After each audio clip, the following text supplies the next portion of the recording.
The Chinese Communist Party are adamant that human rights are not universal and that Western countries should not use their concepts of human rights and force them on China.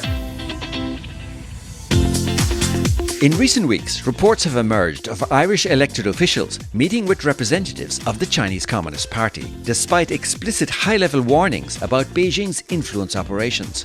Some of these meetings happened behind closed doors, prompting fresh concerns about transparency and political risk. Experts say this is part of a wider strategy by the CCP's United Front Work Department, an effort to shape global narratives, expand influence abroad, and silence criticism.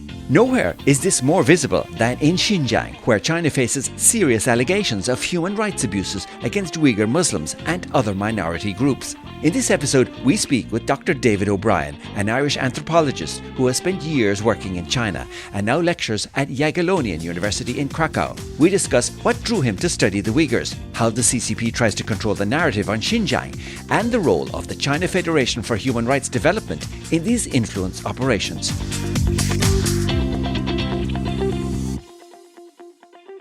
Hello and welcome to Perspectives with Neil. I'm your host, Neil O'Sullivan. Here on the podcast, our mission is to raise awareness of topics that often go underreported on mainstream media, but truly deserve your attention. We focus on stories related to human rights, freedom and democracy, and their core values, all of which are being increasingly threatened worldwide. Back in March, we published a podcast interview with Nuria Zaiden, director of the Irish Uyghur Cultural Association, in which we discussed the plight of the Uyghur people and the open letter that the Uyghur and Hong Kong communities living in Ireland wrote to the Taoiseach Micheál Martin and Taoiseach and then Minister for Foreign Affairs Simon Harris, highlighting concerns for their safety and drawing urgent attention to the pattern of Chinese state surveillance and harassment of members of their diaspora communities. In mid-October of this year, a delegation from the China Foundation for Human Rights Development, or CFHRD, visited Ireland, and according to an article published in China state media Xinhua, they met with officials from Ireland's Department of Foreign Affairs and Trade, and held roundtables with experts and scholars from the Irish Centre for Human Rights at University College Galway, as well as the Institute for International and European Affairs. We reached out to the Department of Foreign Affairs and the Irish Centre for Human Rights at UCG, but neither replied to our request for an interview or more information. The visit, however, did not go without criticism, with one academic from Trinity College Dublin calling the CFHRD a deeply hypocritical Chinese human rights organisation and saying that it was a whitewashing state body that exists to pretend China cares about human rights, despite the several abuses of human rights throughout the country, but especially in Tibet and Xinjiang. Dr. Isabella Jackson told the Irish Times that globally, the Beijing government is trying to change the narrative so we can't talk about Chinese abuses of human rights, and the Foundation was part of this effort. In this episode, we explore this topic further and dive deeper into the plight of the Uyghurs. My guest is Dr. David O'Brien, who is originally from Birr in County Offaly and has worked in China as an anthropologist for many years. He's a co-founder of the Irish Uyghur Cultural Association and currently lectures at Jagiellonian University in Krakow, Poland. We spoke with Dr. O'Brien about his experiences living and working in Xinjiang in the mid-2000s and the insights he gained from witnessing conditions on the ground. We discussed the impact of the 2022 UN Human Rights Report and the international sanctions that followed, and what they've meant for China's global standing. We also looked at the documented reduction in Uyghur population, state-enforced sterilization, and why the universality of human rights matters in understanding these abuses, and how the CCP is working to reshape the narrative around them. But before we get to the interview, we'd like to take a moment to ask for your support. If you enjoy our podcast or find value in our discussions, the best way to support us is by subscribing or following us on your favourite podcast app. Unfortunately, many of our listeners aren't subscribed yet, and your support can make a huge difference. Join us in raising awareness. Subscribe now and help us keep the conversation going. And thank you in advance for your support. Now, on to our interview with Dr. David O'Brien. So, David, you're very welcome to the podcast. Thank you very much for taking the time to talk to us. Thank you for having me. So, David, you're an anthropologist that has worked in China for many years and also a co-founder of the Irish Uyghur Cultural Association. May I ask how you became interested in this whole area of the Uyghurs and what attracted you to it? So, in many ways, Neil, it was a rather accidental process. I first went to China a long time ago, now back in 2002, as a graduate of university. I had a arts degree, and I wasn't really very sure what I wanted to do. And I saw an advertisement on the internet. The internet was a relatively new thing then, looking for English teachers in a city in China, in Qingdao, which is perhaps best known for its beer. And I met somebody there who was from Xinjiang, or East Turkestan, the northwestern province of China that's also known as East Turkestan by Uyghur people. Xinjiang in China, these are quite emotive issues as to what name we use. But that person wanted to set up an English school there, and I went to work in his English school, and I ended up living in the Uyghur region for a number of years, and another long roundabout process. I eventually ended up doing a PhD in UCC, and my PhD was based on fieldwork that I did in the Uyghur region. So it was kind of an accidental thing that led to a big personal involvement, and yeah, it was a long process. But you definitely got to see, the region and meet the people firsthand over a prolonged period. Must give you a lot of insights that many probably foreign commentators and so on just wouldn't have, right? I guess so. I guess so. I mean, I was living there when I was in my early 20s. I lived there for a number of years. This was back in the mid 2000s. And it was a fantastic time.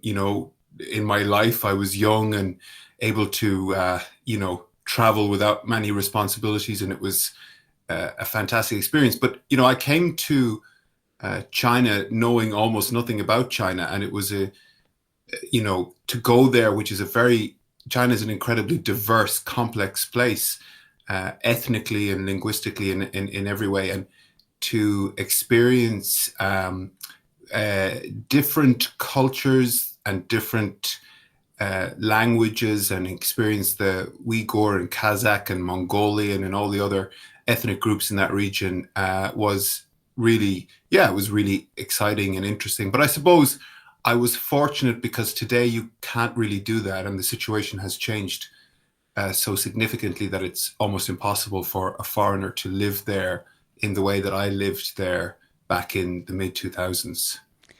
Yeah, and so a number of years later, maybe was it about 10 years later, some of the, I guess, troubles started taking place. There were, I suppose, bomb attacks. There was one that a lot of people mention is that knife attack, I believe, at the railway station in Urumqi when Xi Jinping was visiting the city in 2014. What was it around then that things started to really change for East Turkestan or Xinjiang? Well, the situation has always been somewhat tense in the region. And back when I lived there, there has always been ethnic tensions between the Han and Uyghur people.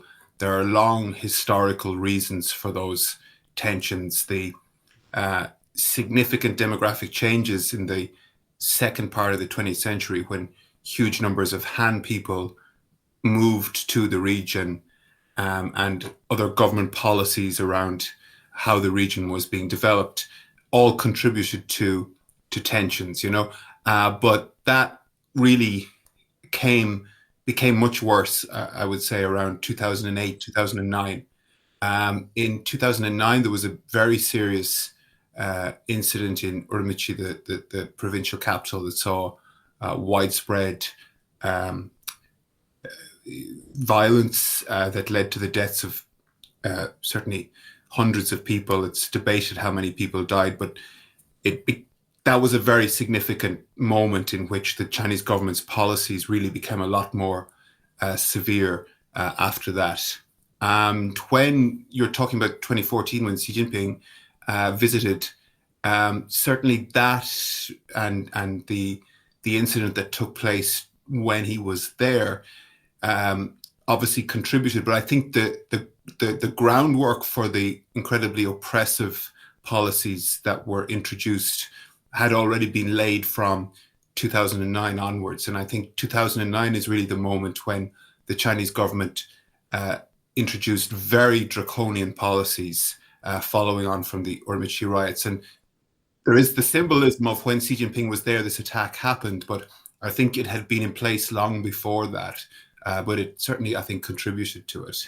Yeah, I believe it was 2014 that the Chinese government also announced this, what they call their Strike Hard campaign. So maybe they were just putting a label on it at that point, but to your point, it probably was there for many years beforehand.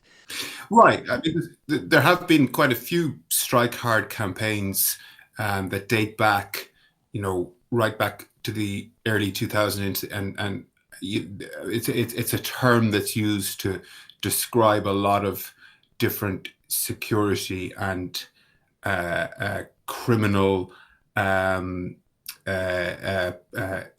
investigations that are put into place against different things. But certainly post 2009, we saw a huge increase in the securitization of the region and in the amount of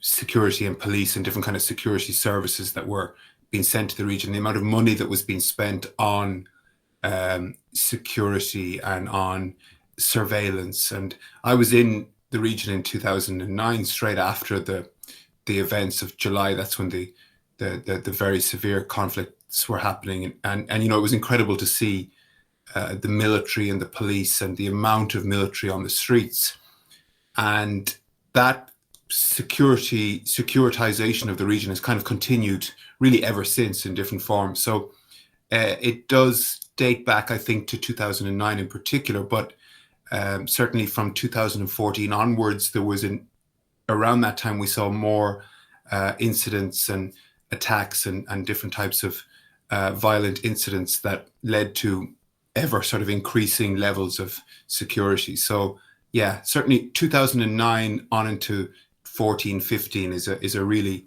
particular moment in the history of the region. So, David, maybe I'd like to jump forward a bit, not to minimize or anything what happened, but I want to jump forward to August 2022, when the former UN High Commissioner for Human Rights, Michelle Bachelet, released a long-awaited report that criticized the Chinese government for its treatment of Uyghurs and other Muslim groups, and for the behavior that it said may constitute international crimes, and in particular crimes against humanity. It certainly raised, I suppose, international awareness of China's human rights abuses against the Uyghur people.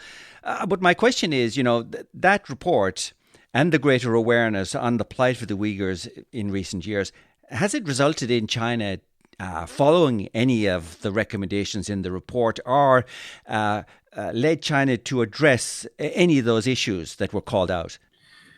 So the build up to the report, Michelle Bachelet's report, I think the awareness of what was happening internationally had been growing for a number of years. We first really became aware that something very serious, when I say we, I mean scholars and people connected to the region, that something very serious was happening when basically all of our contacts and friends started to disappear. So it became very apparent very quickly that something was happening, because either people deleting us on social media or just proving impossible to contact.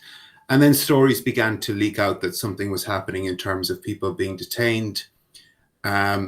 When this first reached a broader sort of public awareness and the media started to look at this, the Chinese government were adamant that there was nothing happening, and that the reports that we were hearing of camps where people were being detained were completely untrue. But as the evidence became more undeniable, and the work of journalists and academics, and in particular the testimony of people who had been to the camps or who had seen family members being sent to the camps, it became a major, I think, international story, because people were, I think, rightly shocked by the scale of this and the numbers of people, and also how and why China was doing this. And so China changed its position, and it was like they acknowledged that this was happening, but that this was a beneficial program that was being put in place to help the Uyghur people and other ethnic minorities. And they started to refer to these camps as vocational training centers. And the idea being that people were being sent there so that they could learn language and employment skills. Of course, they had no say in this, and they were being sent there. They weren't free to leave. So, the Chinese government was attempting to change the narrative on this, and for a long time it really struggled, and the world was paying particularly close attention. So Michelle Bachelet, obviously, and the UN were concerned about this, and they were attempting to go to China for a number of years before they were eventually allowed access. And when they were given access, it was very controlled by the Chinese.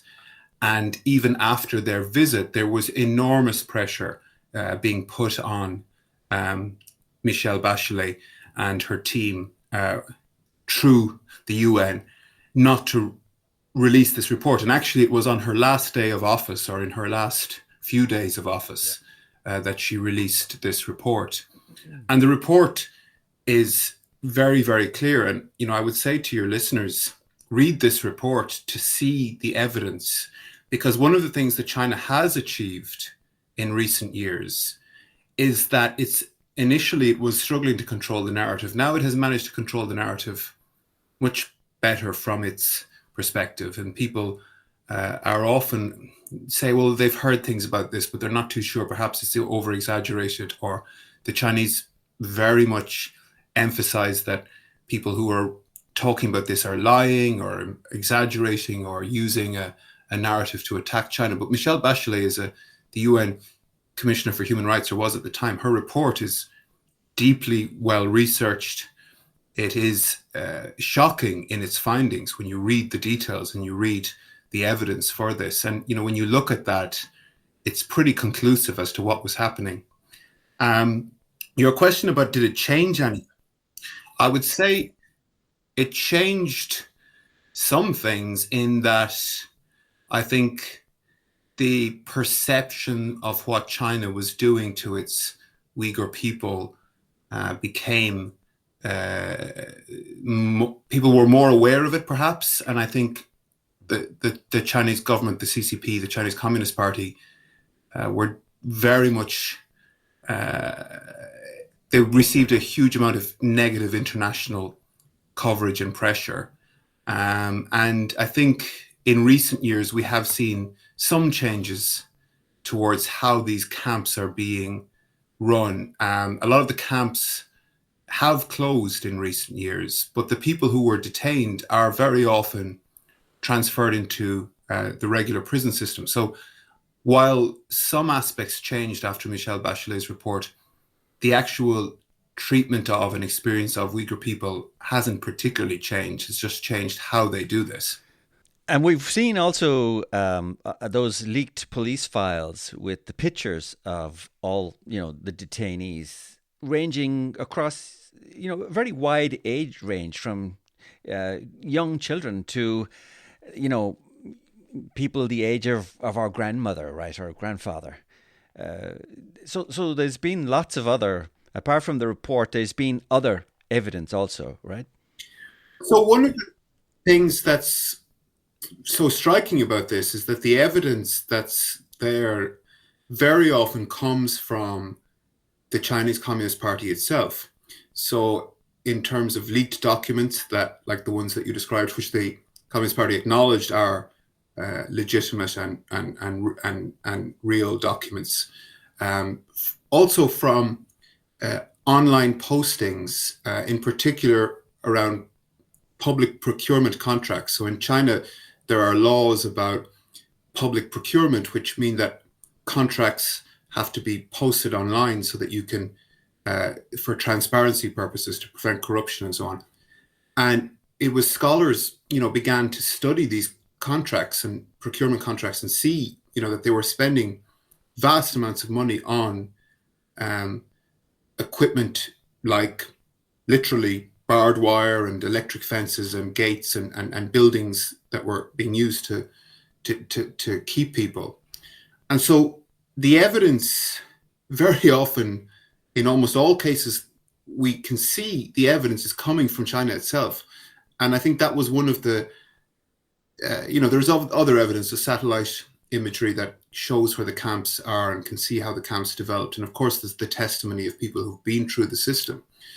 But much of the evidence does actually come from the Chinese government itself. And I think, again, it really challenges the CCP when they are denying this, that it's their own evidence, is their own materials are the evidence.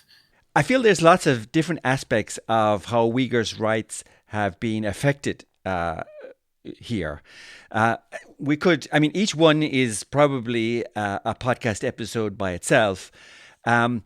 So maybe just to touch on a few of them, one of the things that I've seen reported in a few places is the reduction in Uyghur population, the dropping off of birth rates of Uyghurs.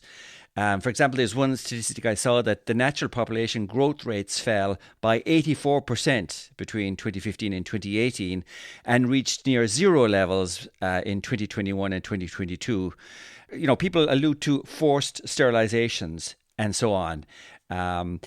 In contrast to, of course, stories from China where the CCP are worried about the lack of population growth and are urging people to have, for a long time they had a one-child policy. Now they're urging people to have more children to, address the aging population that they have. So is this just something that's being targeted against the Uyghurs, this forced sterilization? You think, why are they doing that if they have a population problem in the country as a whole? As you say, there's a huge amount going on within policies towards Uyghur and other ethnic minority peoples.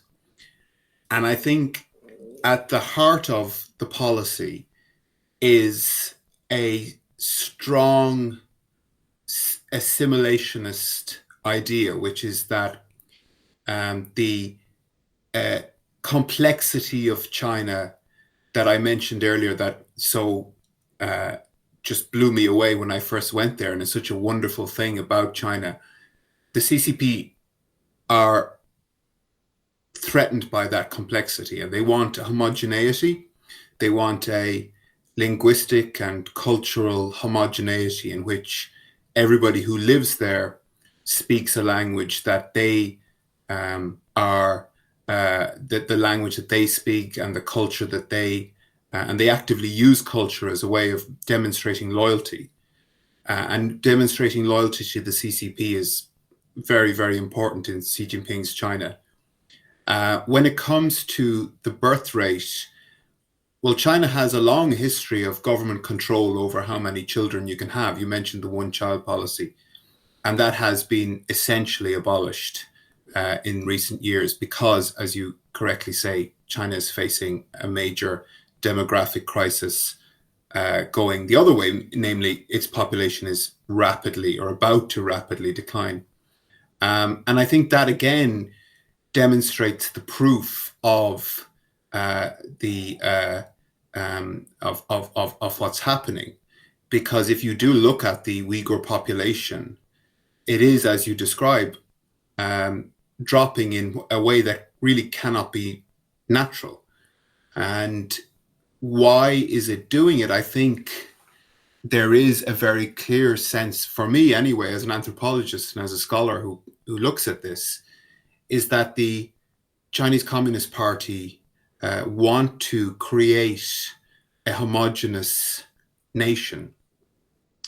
And by encouraging wide-scale immigration into the area, by putting heavy restrictions on the use of language, by literally locking up upwards of 1 million, possibly significantly more people in camps, by introducing an incredible surveillance system in which every aspect of Uyghur people's lives are monitored, including, in fact, having officials coming to live in the homes of Uyghur people so that they can monitor their behavior and report back any things they see in these homes that might be considered to be displaying unloyal behavior or extremist behavior and so on. So I think overall, between a combination of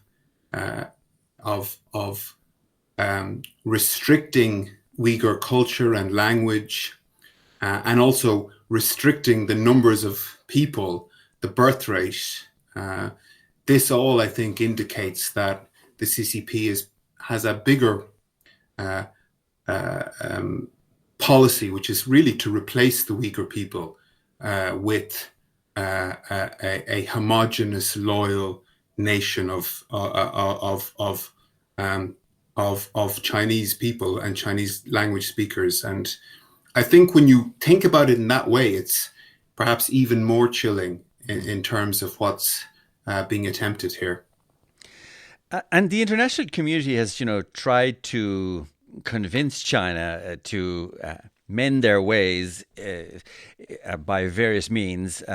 We've seen, sanctions and various things put in place. But there was an article in the Irish Times written by Dennis Staunton, who is the Irish Times China correspondent.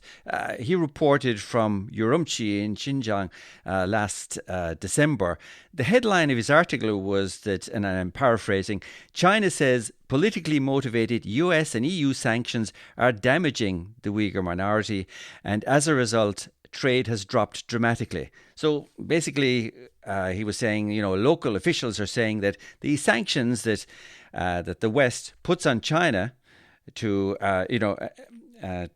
as a result of these forced labor practices and so on, they're politically motivated and illegal under international law and based on false allegations. And he said, they also argued that the economic impact of sanctions is damaging the welfare of the Uyghur minority. What do you make of all of that?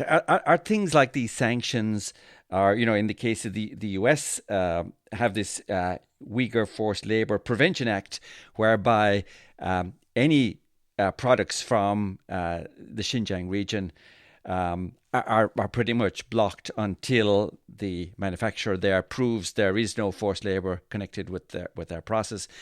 But are these sanctions having any effect? Or are they having a negative effect? What's your view or your insights on these? When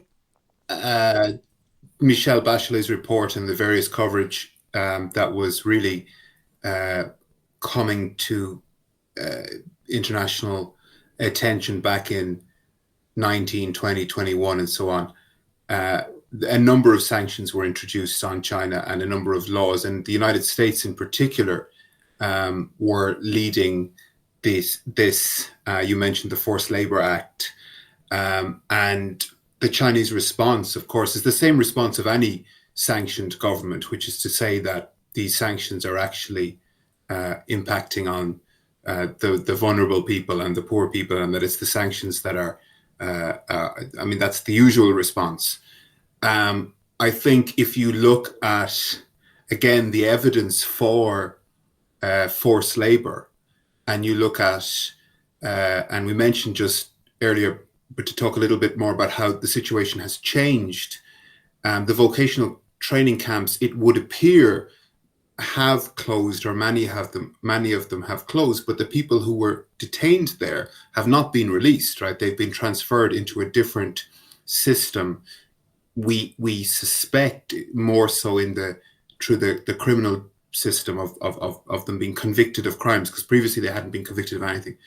And it should be said here that we have very, very little evidence to go on, because it's so difficult to get accurate information from the region. most of what we have now are from people who've left and who've fled and who've gotten out, because it's impossible. It's so dangerous. Were I to contact anybody in the region, that it would be seen instantly that I'm in contact with that person, and that would be, there'll be devastating consequences for that person to see that they were in touch with a foreigner, especially a foreigner working as an academic or whatever.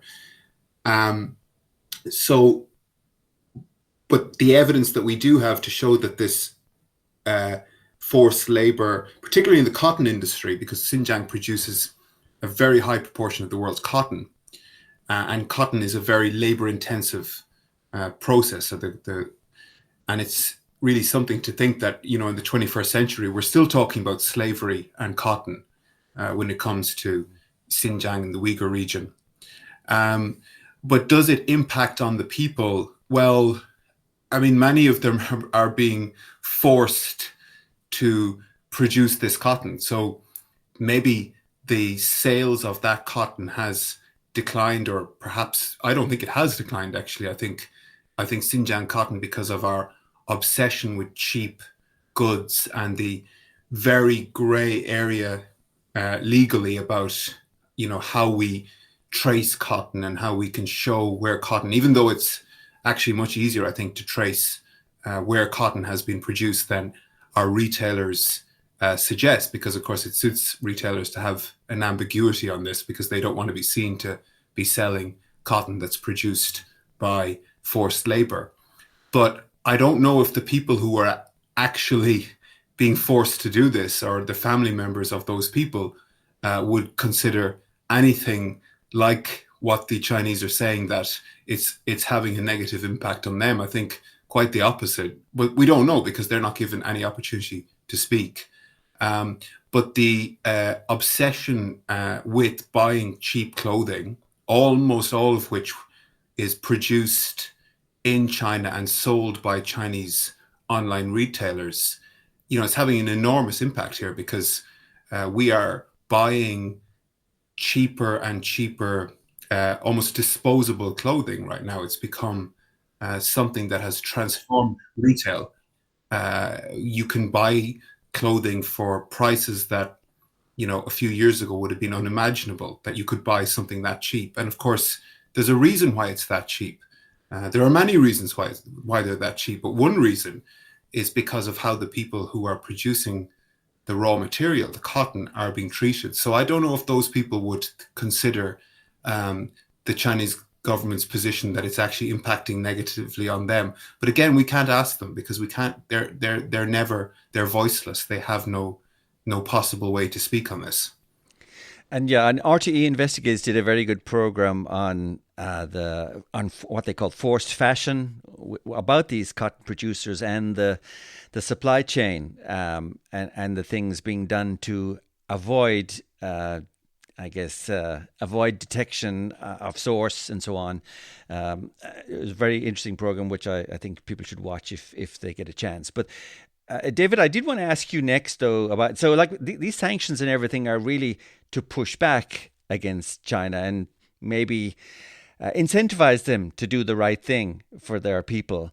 But China, I noticed, also has some human rights organizations of their own. And just a few weeks ago, in mid-October, the China Foundation for Human Rights Development, the CFHRD, actually they visited Ireland. And they met with Irish government officials from the Department of Foreign Affairs.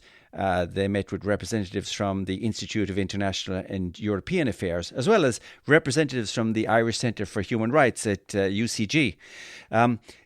Can you tell us a little bit about, this organization, this China Foundation for Human Rights Development? Who are they? What's their purpose? And are they doing anything, like as their name might suggest, to advance the cause of human rights in China? So the organization has a worthy idea behind it, which is to engage in human rights dialogue with international partners. And of course, dialogue is fundamental to how we address these issues. But I would say that what that organization is not at all what it claims to be. It's very much it is the Communist Party, or it is all of the members of that are the Communist Party, and it's not attempting to engage in dialogue at all. It's attempting to engage in a smokescreen. The Chinese Communist Party are adamant that human rights are not universal, and that Western countries should not use their concepts of human rights and force them on China. And I'm speaking to you from Krakow. I'm 66 miles from Auschwitz, where I'm sitting, and the whole concept of modern human rights and the Declaration of Human Rights, of course, originates in the horrors of the Holocaust and how we could, as a people, ensure that that would never happen again. And the scholars and academics and legal scholars who developed the concepts of human rights, and politicians, some of whom were Chinese, by the way. P.C. Chang, a great Chinese philosopher, was involved in one of the co-authors of the Declaration of Human Rights. The whole idea was that they are universal. They apply to everybody, because if you don't have universality, you don't have human rights. If you have a government or a power or a country that's saying, well, it doesn't apply to these people, or it doesn't apply in this way, then obviously the concept doesn't. We don't have human rights if we don't have a universality. So when the Chinese Communist Party say that there is no universality of human rights, and that they will be the ones who decide what human rights look like in their country, then obviously, this challenges the whole idea. So when that organization is meeting with the Irish Centre for Human Rights in Galway, you have to wonder, what and why are the Irish Centre for Human Rights willing to meet with an organization that is explicitly saying that human rights are not universal? Now, I don't believe for a minute that they don't know who this organization are, and perhaps they were feeling that a dialogue was possible. But I don't think a dialogue is possible unless you begin with an acceptance that there is such a thing as universal human rights. And if if one of your interlocutors explicitly say, no, there is no such thing as universal human rights, then how can you have a dialogue on that? So I would say that the organization you refer to are essentially a smokescreen. They are a way that the Chinese government can say, look, we're engaging in human rights discussions, we're listening to people, we're raising concerns, but they're not. Like they're explicitly saying, this is none of your business. We are going to define what human rights look like, and we're not actually going to engage in a dialogue. So when government organizations and academics, and especially the Irish Centre for Human Rights in Galway, which is made up of very, very well-known, prominent human rights scholars, when they're meeting with this organization, you have to ask, why would they be willing to do this? Because I think they're being used in order to smokescreen what the Chinese Communist Party are doing. And that's an extraordinary thing for an organization like that, which is a tax-funded organization. Irish taxpayers pay for that organization. This CFHRD did release a statement after their Irish meetings on Xinhua, which is Chinese state media. And just to give you a little short quote from it, it said, representatives from various sectors in Ireland spoke positively of China's socio-economic development and the progress of its human rights undertakings. They commended China's contributions to world peace, international development, cooperation and efforts on climate change and United Nations peacekeeping, and noted the significance of China's vision of building a community with a shared future for mankind and its 4 major global initiatives for promoting global human rights. So it does seem that this organisation, when meeting with Irish groups and government representatives, are just using it to condone their approach. Don't get me wrong, dialogue is vital, and any of us that have been engaged in this topic, and you know, I've been engaged in the Uyghur region for over 20 years now, and this is a massively significant part of my life. I've been talking about this publicly and writing about this for a very, very long time now. And what I have seen happening as the years have gone on is that the situation has become ever more terrifying in terms of what's happening. And while the world is, there are so many terrible things happening in the world right now. There is such a almost a competition, a terrible, dark competition for our attention on what awful things are happening. This situation is continuing and getting, in many ways, I think, getting worse. But of course, the world is not watching now. Its attention has been, and that's understandable. And in order to prevent what could happen and how much worse this could get, and all the indications, the language that's used to describe people as being ideologically sick, the justification to remove people from society, the idea that locking up people for their own good, to re-educate them, the idea, all of this language has very clear historical echoes. And again, sitting in Krakow, 66 kilometers from Auschwitz, the echoes here are very, very, very obvious. That's not to say that the Chinese government are engaging in that, but we are hearing things that remind us of the types of language that the Nazi Party used.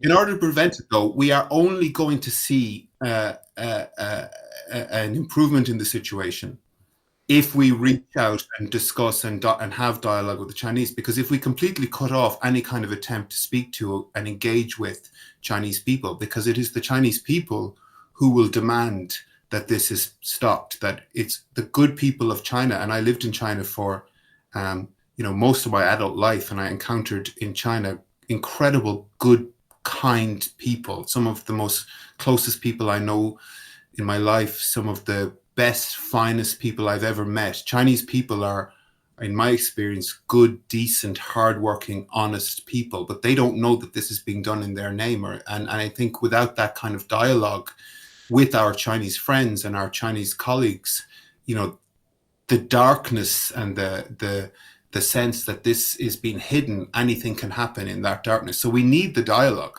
but the dialogue can't happen if one side is going to define what the dialogue will be. And I think the statement that you read out there, which is literally word for word using Chinese propaganda narratives, explicit slogans of Xi Jinping, that shows, I think, that this is not dialogue. This is using a propaganda narrative in order to hide what is happening. Yeah, I mean, the UCG office, our Centre for Human Rights, also released a statement. By the way, I have reached out to them for an interview, but they haven't yet replied to me. But they said the purpose of the visit in a press release was to present an overview of the Irish Centre for Human Rights and University of Galway's human rights focused academic programs and research initiatives. They said that they were, the Chinese delegation briefed the group on their initiatives in the field of human rights. But on the one hand, you hear nothing about concerns about what's going on in China as regards human rights in these statements.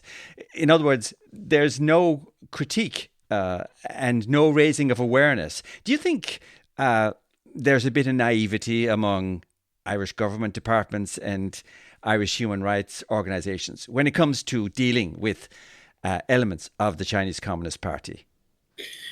Well, we're talking about a situation in the Uyghur region that for many of your listeners will, they will think of somewhere very, very far away. It's thousands of miles away.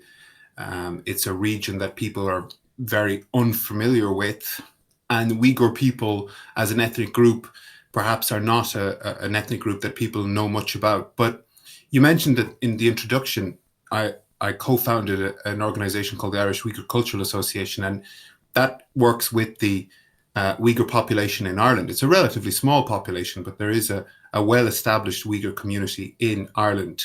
And that our organization has kind of two purposes. One is to promote and celebrate the rich, wonderful Uyghur culture, which is so, it's such a wonderful thing to engage in their music and their literature and their language and their food, all of these things that we're trying to promote in Ireland, but also to stand with the Uyghur people and to try to reach out to Irish governments, because many of these Uyghur people are Irish citizens, Irish residents, and so these are Irish people, and their family members are being detained and treated in this appalling way, which, as you say, Michelle Bachelet said, with conclusive evidence, are egregious crimes against humanity. And so these are Irish people who are experiencing this.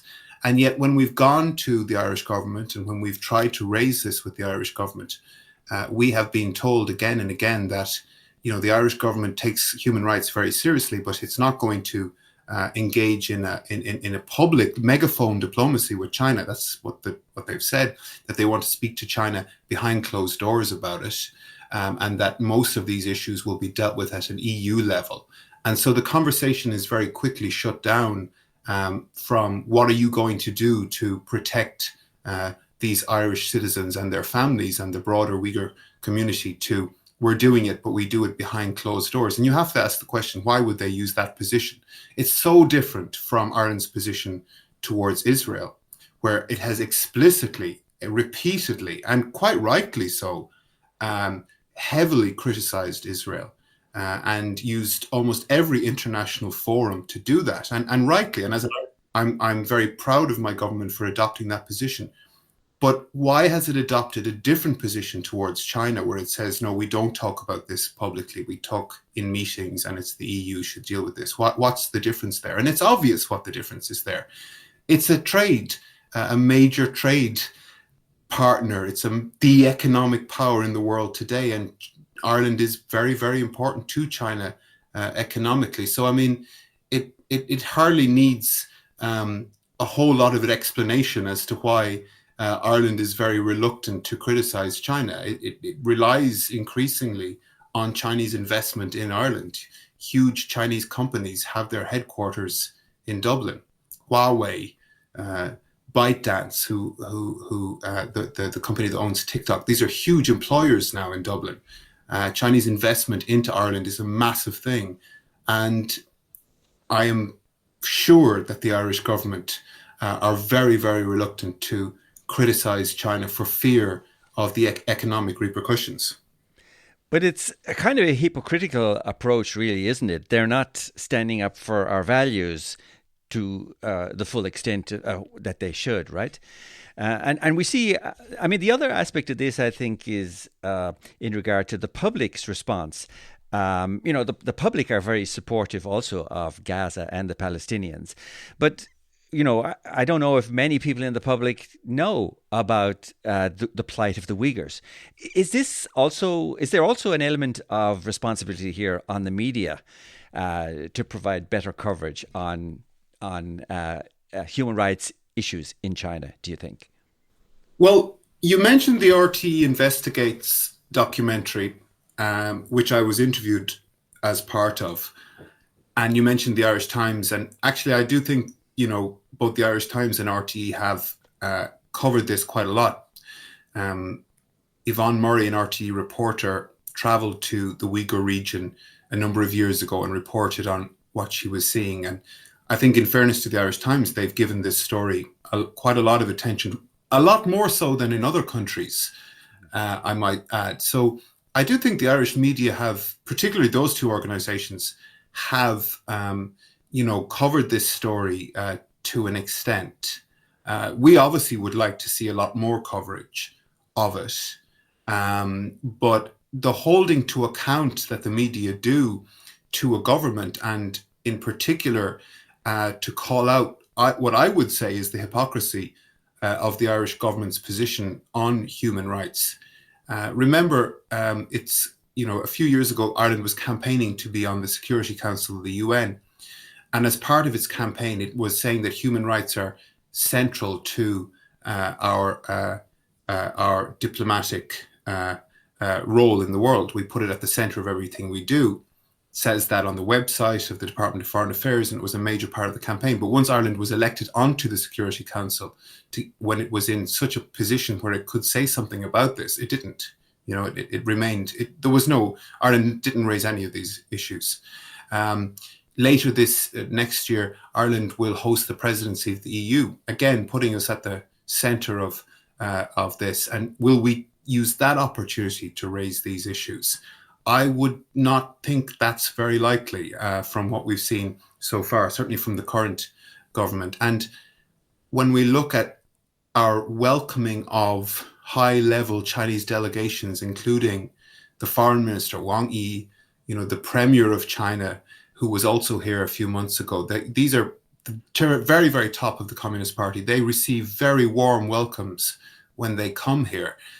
And I think the reason why we are welcoming of this and welcoming of these high-level Chinese delegations is because, of course, economically, China is so important. But I do think the Irish people don't put economic growth and development over all other things. I think we have a history of calling these things out, thinking back to South Africa in the 1980s, and the Dunnes Stores workers who stood up against the sale of South African fruit in Dunnes Stores and things like that.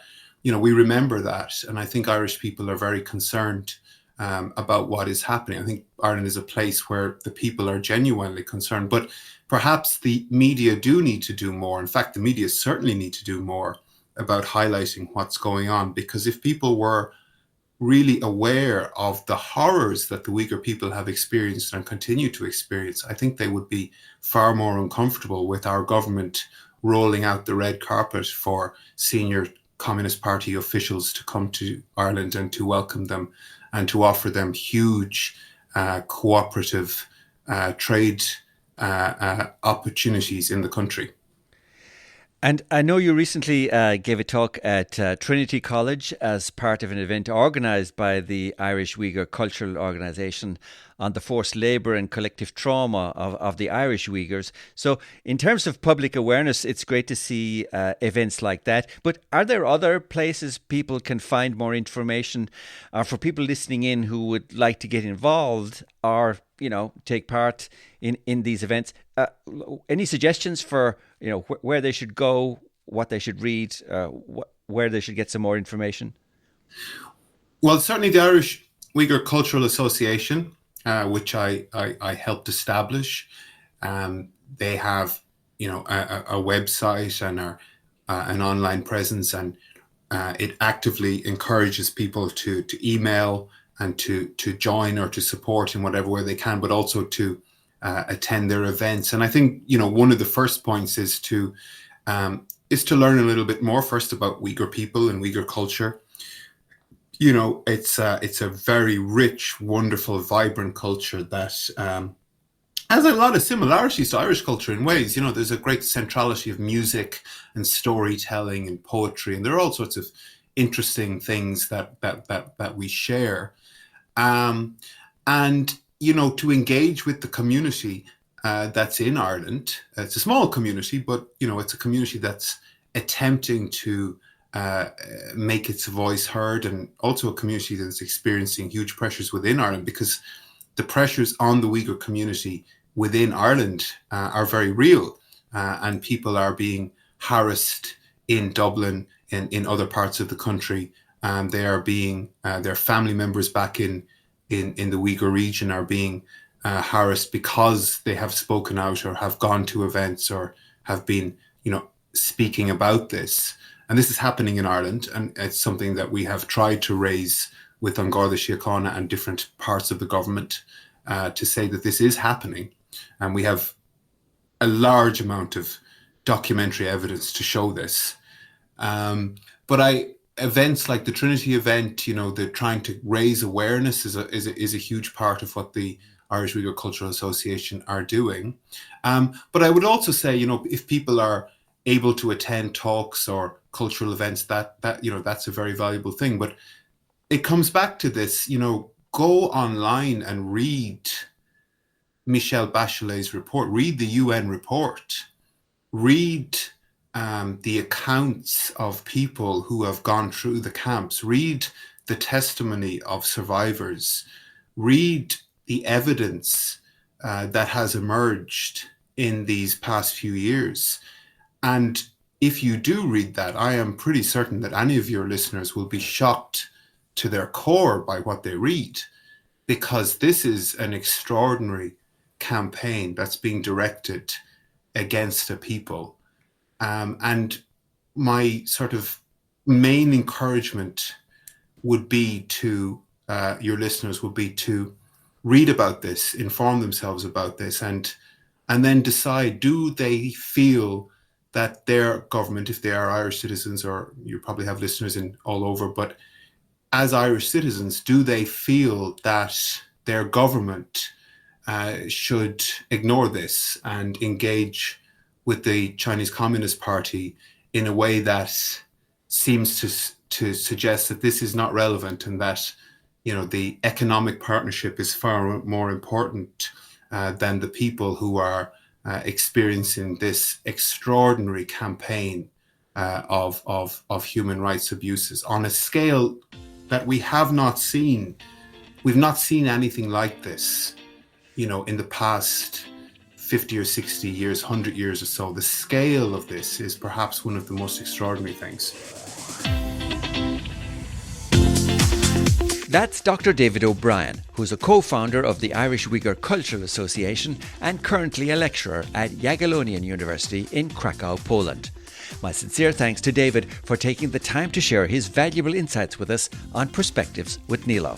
You can find out more about the topics discussed in our interview and links to the United Nations Human Rights Report on the Xinjiang Uyghur Autonomous Region, as well as the Irish Uyghur Cultural Association website, in the Dive Deeper section of our blog at pwnilo.com. That's pwneilo.com.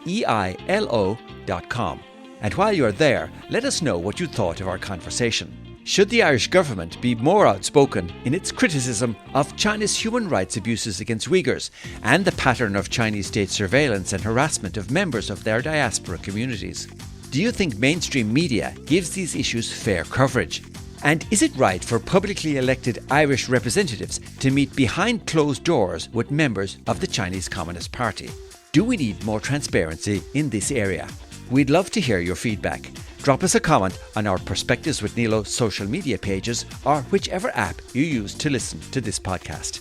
And a final note, while the Department of Foreign Affairs declined to comment on their meeting with the China Foundation for Human Rights Development, it would appear that this unwillingness to comment and lack of transparency has now become the modus operandi for meetings between Irish government officials and the Chinese Communist Party. On November 23rd, the Sunday Times reported that Luo Shugang, a senior Chinese Communist Party official responsible for advancing state propaganda, held a private meeting with members of the Oireachtas Media and Arts Committee in the Dáil earlier in the week. Luo, who is a former executive vice minister in the CCP's Central Propaganda Department, met the committee's chairman, Alan Kelly of the Labour Party, together with government and opposition TDs and senators in a closed-door session. The Chinese delegation was welcomed to the Dáil by Verona Murphy, the Speaker of the House, or Ceann Comhairle, who described the engagement as a benchmarking visit to the houses of the Oireachtas. However, it remains a mystery as to who arranged the meeting and for what purpose.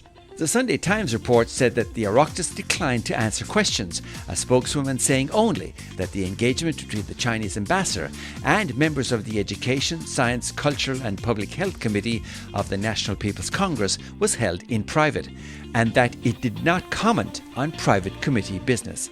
Admittedly, it's concerning to see that when public elected Irish representatives meet with officials from the Chinese Communist Party, an authoritarian regime, in Ireland, that the meeting would appear to be on Chinese Communist Party terms and not open and transparent in accordance with Ireland's democratic principles.